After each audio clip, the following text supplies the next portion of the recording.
धीरे धीरे पाँव धरा दुल्हनिया हो, बाजना पायलिया। धीरे धीरे पाँव धरा दुल्हनिया हो, बाजना पायलिया। पापा मम्मी छूट गए, मायका भी छूट गया। पापा मम्मी छूट गए, मायका भी छूट गया।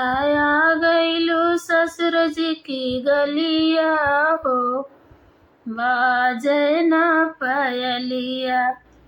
आ गईलू ससुर जी की गलिया हो, बाजना पायलिया।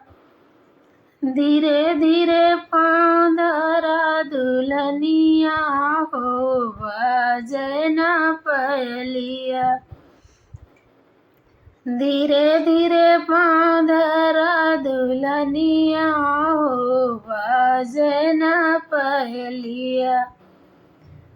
भैया भाभी छूट गए, बहना भी छूट गई। भैया भाभी छूट गए, बहना भी छूट गई। आ गईलू जेठ जी की गलिया हो, बाजना पायलिया।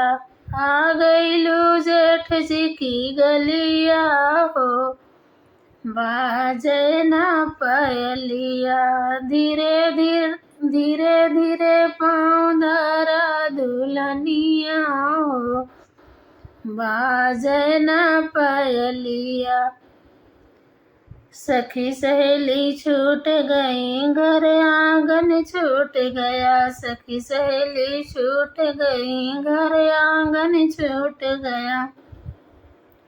आ गईलू देवर जी की गलिया हो, बाजना पायलिया। आ गईलू देवर जी की गलिया हो, बाजना पायलिया। धीरे धीरे पाँव धरा दुल्हनिया हो, बाजना पायलिया। धीरे धीरे पाँव धरा दुल्हनिया हो, बाजना पायलिया। बाग बगीचा छूट गया, गांव देश छूट गया। बाग बगीचा छूट गया, गांव देश छूट गया। आ गईलू साजन की गलिया हो, बाजना पायलिया। आ गईलू साजन की गलिया हो, बाजना पायलिया।